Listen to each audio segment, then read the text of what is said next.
예술가의 기록은 범죄가 아닙니다. 검찰의 무리한 기소, 규탄 및 정윤석 감독 무죄 촉구 기자회견문.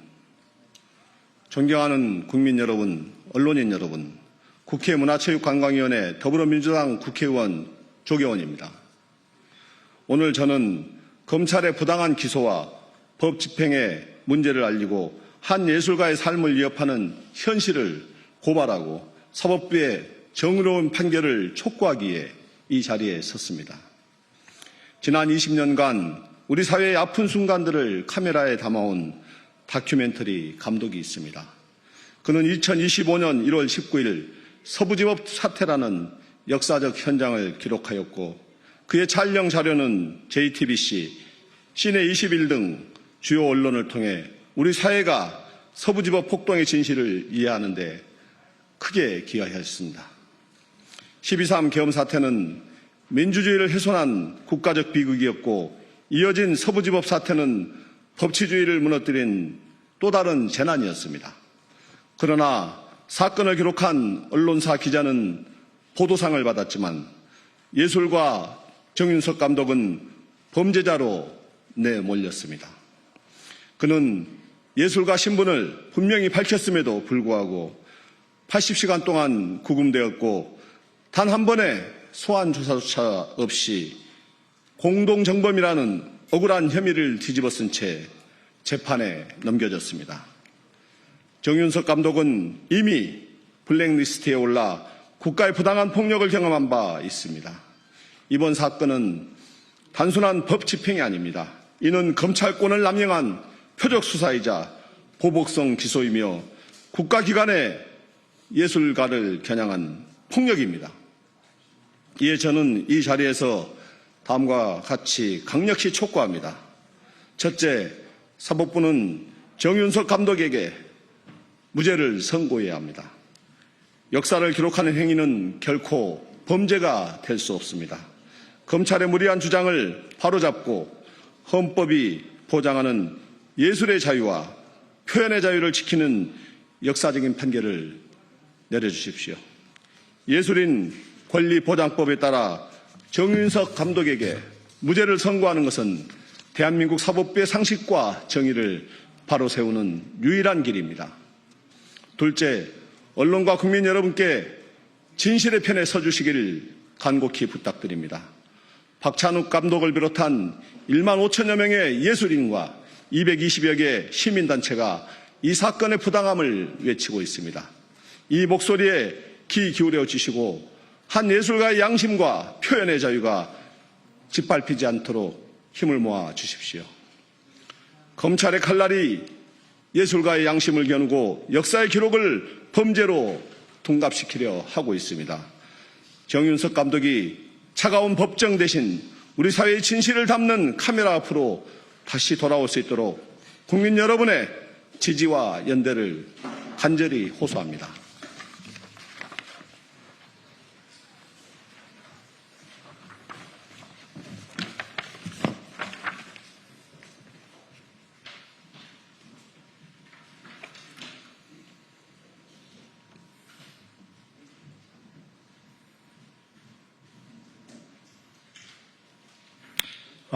일단 오늘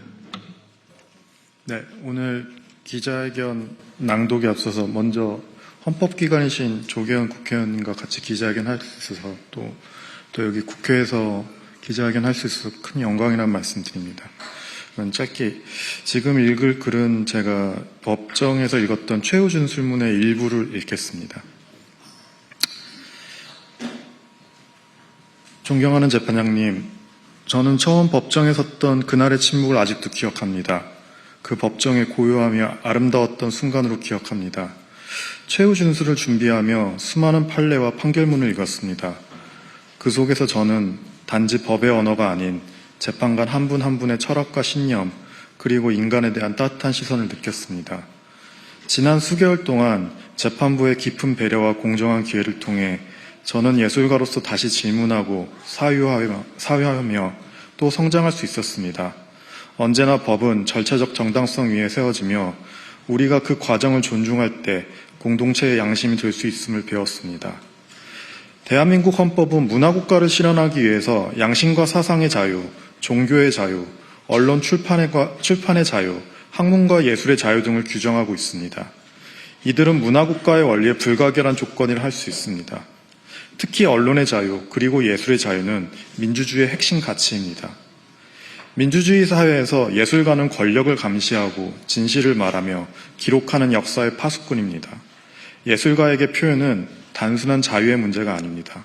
그것은 인간으로서의 존엄과 권리를 담보하는 인권의 문제이며 대한민국 헌법이 보장하는 기본권입니다. 그 신념과 실천이야말로 저를 예술가의 삶으로 이끈 원동력이며 국가적 위기의 순간에 다시금 카메라를 들게 한 이유였습니다.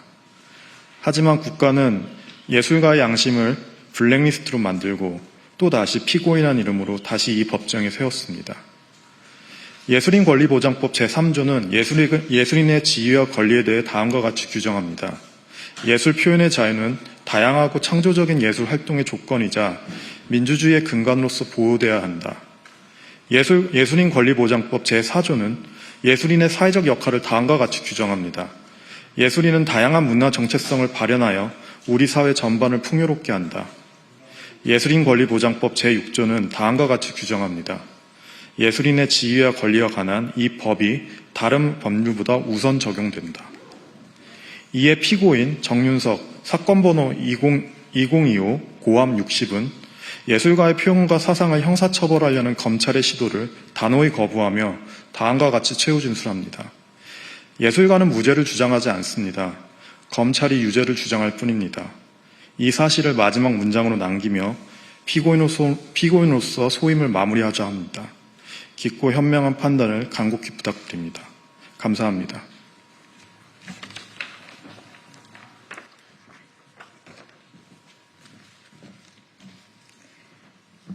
안녕하십니까.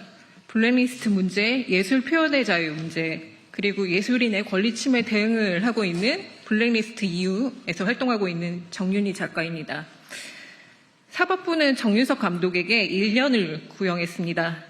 시대적 위기를 끈질기게 기록하고 사태의 심각성을 알리려는 창작행위가 어찌 극우 폭도들과 같단 말입니까?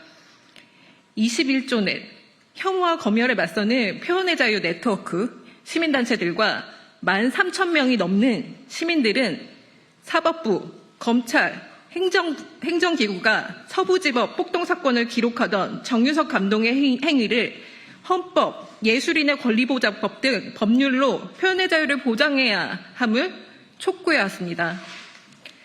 정윤석 다큐멘터리 감독이 서부지법 폭동 현장에 있었다는 표면적 행위만으로 제2 유무를 판단하는 것은 국가범죄 블랙리스트 사태에 비추어 보면서 예술 창작의 의도를 배제하고 창작자를 차별하는 것입니다. 이 특수 건조물 침입죄라고 하는 것이 통상 보편적인 예술 검열의 방식입니다.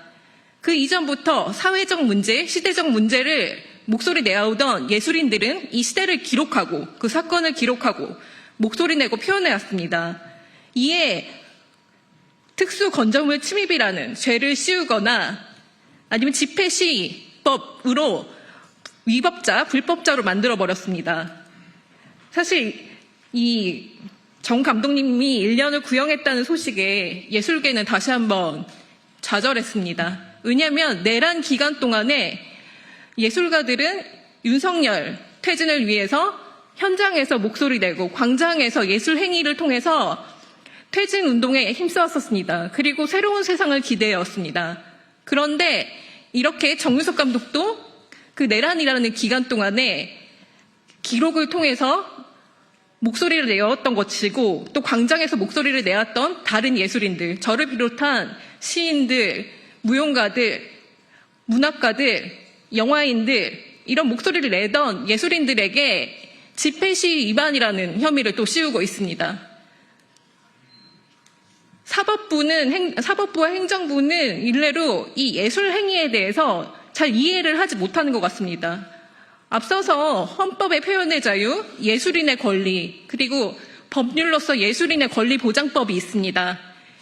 그럼에도 불구하고 사법부나 검찰, 행정부는 예술 행위, 창작 행위에 대해서 인정을 하지 않고 계속 이것들이 위법 행위라고 선고를 내리고 있습니다. 이런 부분에 있어서 굉장히 심각한 문제라고 생각을 합니다. 정윤석 감독은 분명 무죄입니다. 이 계속 언급되고 있는 예술인 권리보장법을 위반한 것은 경찰입니다. 네, 이로 마치겠습니다.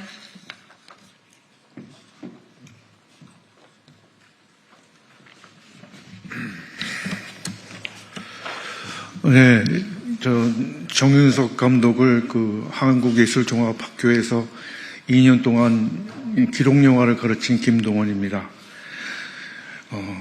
정윤석 감독은 기록영화 감독입니다. 기록영화 감독의 의무는 현장을 기록하는 일입니다. 그 현장이란 때로는 매우 거칠고 위험하고 여러 가지 일이 생길 수 있는 곳이지만 기록영화 감독이라면 그 현장을 피해서는 자기가 할 일을 방기하는 것입니다. 서부지검, 그 당시 서부지법에서는 그 일반 방송국의 카메라는 단절됐고 그 폭도들의 카메라만이 폭도들의 그 거친 행동들만이 있었죠. 그때 정윤석 감독이 없었다면은 그 폭도들의 그 일을 기록하는 카메라는 아마 없었을지도 모릅니다. 그리고 정윤석 감독이 찍은 자료는 여러 방송국에서 요긴하게 사용됐다고 알고 있습니다. 그런데도 정윤석 감독은 지금 피해자로서 재판을 받고 있습니다. 특히 그가 고발하고자 했던 그 폭도들과 함께 똑같은 제목으로 재판을 받고 있습니다. 이건 좀 어처구니 없는 일이긴 하지만 어떻게 보면은 많은 기록영화 감독들이 겪어야 되는 그런 숙명인지도 모릅니다. 그렇지만 우리 사회가 조금이라도 나아졌다는 것을 우리가 확인할 수 있으려면은 그 재판부가 쭉정이와 알갱이를 구분할 수 있어야 된다고 생각합니다. 옥과 돌멩이를 구분할 수 있어야 된다고 생각합니다. 감사합니다.